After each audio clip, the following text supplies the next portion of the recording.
Há algum tempo atrás, eu obtive acesso a uma série de documentos direcionados à militância petista, com táticas e estratégias de campanha pró-Haddad. Eu fiz um vídeo a respeito e postei aqui mesmo no meu canal. O link está na descrição. Agora, se você acha que isso é tudo, você está muito enganado. Os petistas são mestres em manipular os ignorantes e recentemente me deparei nas redes sociais com essa imagem. Essa imagem também foi refutada pelo boatos.org. Agora, você percebeu alguma coisa errada? Não? Então, deixa eu te explicar melhor. As paralisações, greves, protestos, seja lá como você quiser chamar, que foram especuladas para o dia 30, amanhã, são na verdade uma greve dos caminhoneiros, que estão reivindicando pelos preços dos combustíveis e pela tabela do frete mínimo. Em nada tem a ver com o impeachment do presidente. Em outras palavras, os petistas querem usar essa greve, que ainda nem se sabe se vai realmente acontecer, como uma forma de atacar um presidente eleito pelo povo. É assim que eles agem, é assim que eles manipulam a população. Então eles divulgam essa imagem nas redes sociais e se a greve vier realmente a acontecer, deixa de ser apenas uma reivindicação dos caminhoneiros e se torna palanque eleitoral do PT. A mídia internacional, claro, também vai repercutir isso como um protesto contra o Bolsonaro. Você acha que isso não acontece? Que tal vermos no que se tornou a greve dos caminhoneiros de 2018? Bora, Temer! Bora, Temer! Bora, Temer! Bora, Temer! Bora, Temer! Bora, Temer! Bora, Temer! Bora, Temer! Bora, Temer! Bora, Temer! Bora, Temer! Filha da puta! Bora, Temer! Ladrão, corrupto! Ladrão, ladrão, ladrão!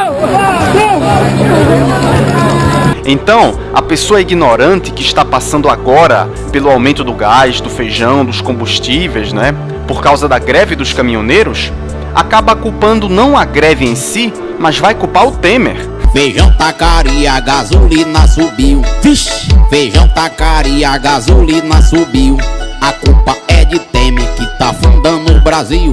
A culpa é de Temer que tá afundando o Brasil. Quem sofre é o povo. Entenda que os combustíveis estão caros não é de hoje. O PT apenas conseguiu um preço baixo nos combustíveis através de subsídios e tabelamento de preços, coisa que aumentou nossa dívida pública cada vez mais. Na verdade, o PT foi o partido que mais sucateou a Petrobras, que mais prejudicou a Petrobras. Primeiro, a Dilma leiloou o Campo de Libra, o maior campo de petróleo do Brasil. 60% dele, ou seja, mais da metade, agora está na mão de estrangeiros. E depois, os esquerdopatas ainda vêm falar em vender o Brasil.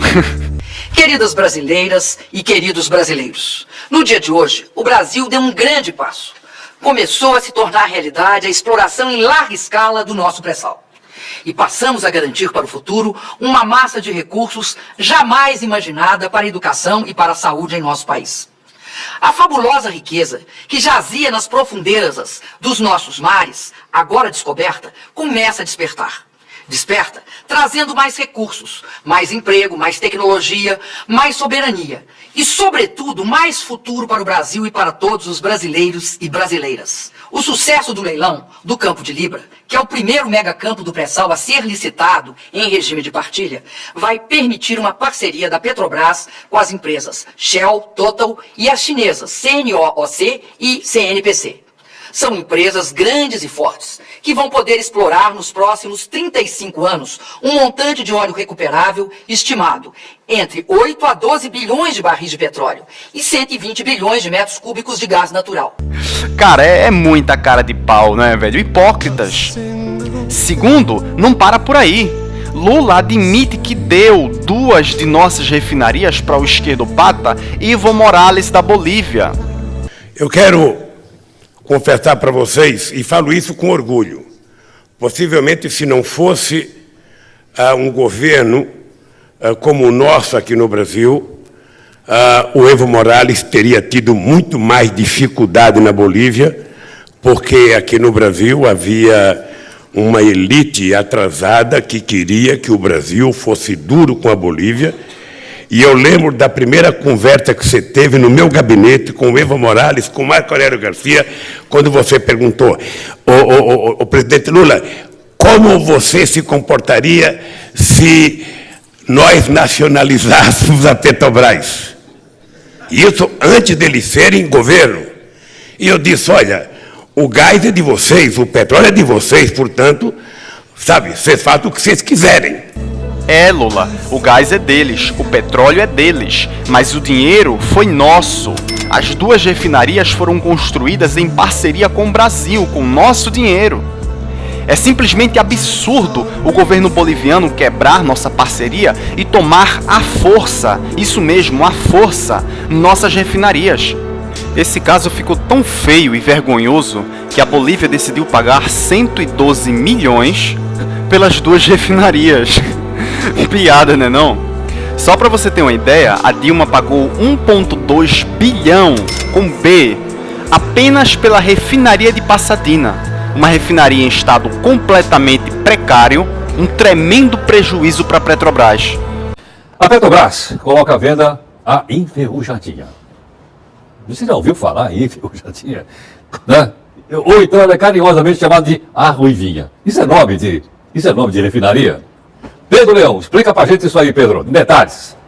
Olá, Heródoto. Enferrujadinha ou Ruivinha são 2 apelidos carinhosos que foram dados à refinaria de Pasadena, nos Estados Unidos, no estado do Texas. Isso porque a estrutura da indústria está sucateada, 1 bilhão e 200 milhões de dólares. Esse foi o custo total para a Petrobras comprar os ativos da empresa. Detalhe, 1 ano antes, uma companhia belga havia adquirido a refinaria por um valor, acredite se quiser, 27 vezes menor do que o que foi pago pela Petrobras. A dinheirama envolvida no negócio foi tão chocante que o Tribunal de Contas da União resolveu, em 2014, investigar a transação. A aquisição, na época, foi autorizada pelo Conselho de Administração da Petroleira, presidido por uma figura ilustre, Dilma Rousseff. De um lado, a ex-presidente da República diz ter dado aval para a compra de apenas 50% dos ativos, após a leitura de um resumo apresentado pelo Conselho. Do outro, o ex-presidente da Petroleira, Nestor Severo. Se a Dilma gostasse tanto assim de mim, ela não tinha me sacaneado, desculpe a expressão, há 1 ano e quase 2 anos atrás, quando fugiu da responsabilidade, dizendo que tinha colocado Pasadena porque eu não tirei as informações completas. Não, eu fui enganado. Mentira.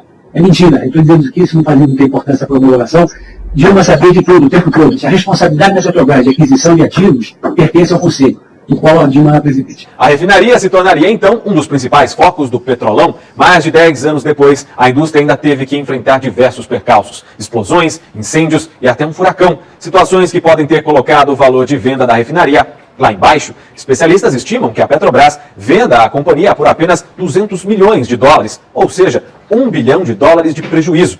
Claro que o objetivo não é lucrar com Pasadena, mas diminuir a dívida. Heródoto, a pergunta que fica é, Pasadena foi um bom negócio para quem? Bom, certamente para nós não foi, né? Porque sendo a Petrobras uma empresa de capital misto e a gente sendo dono dela, nós tomamos um prejuízo de 1 bilhão de dólares. 1 bilhão de dólares. A pergunta é, completando o que o Pedro acabou de falar aí, quem vai devolver essa grana? Ia devolver, né?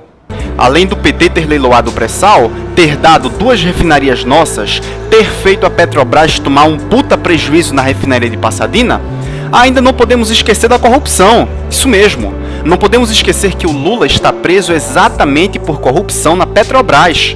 Lula nomeou Renato Duque para a diretoria da Petrobras. O Renato Duque se juntou com outro amigo de Lula, não é? O Léo Pinheiro, da OAS. Os 2 roubaram a Petrobras em licitações.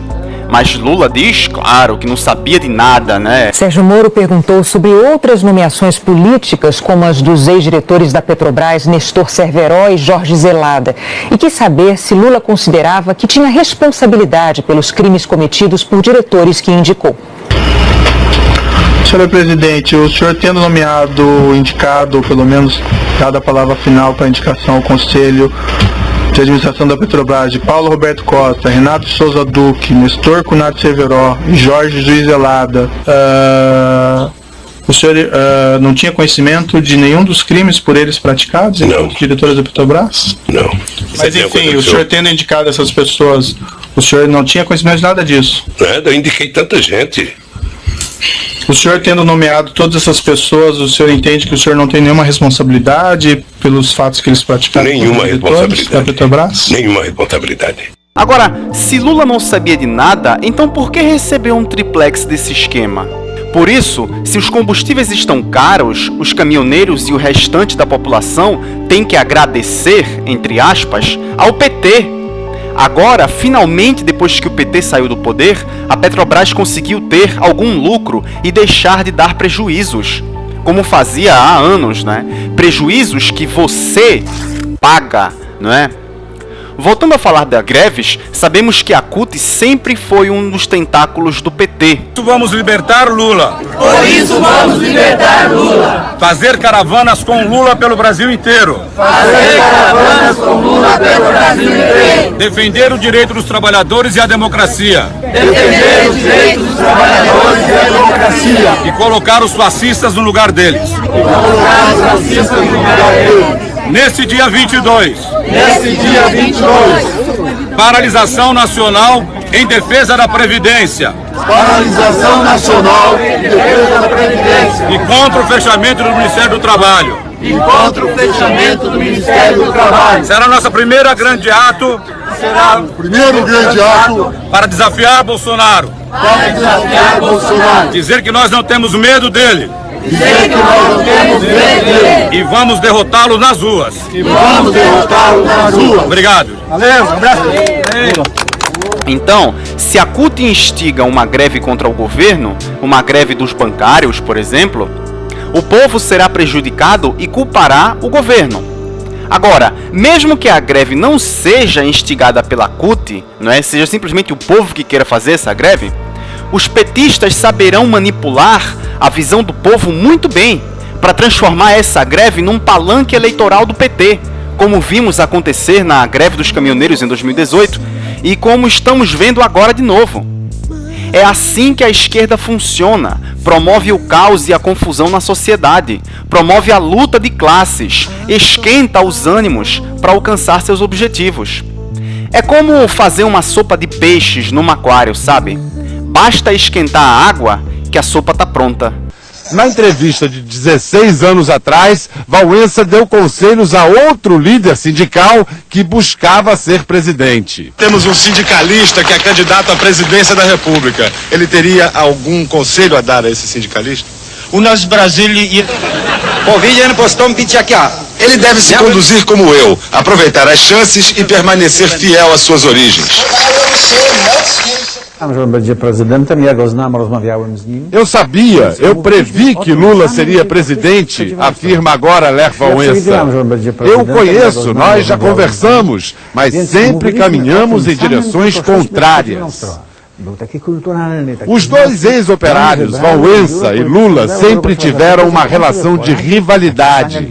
Nesta entrevista, o polonês afirma que o presidente Lula quer implantar o socialismo no Brasil e faz uma comparação engenhosa para ilustrar o antagonismo entre os dois.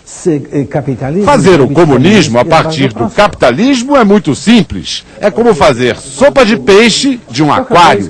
Basta aquecer a água. Não precisa nem temperar, porque as plantas já estão lá dentro. E bem a seu estilo, Wałęsa arremata com o elogio a si mesmo. Fazer o contrário, o capitalismo a partir do comunismo, é como fazer um aquário. Isso é complicado.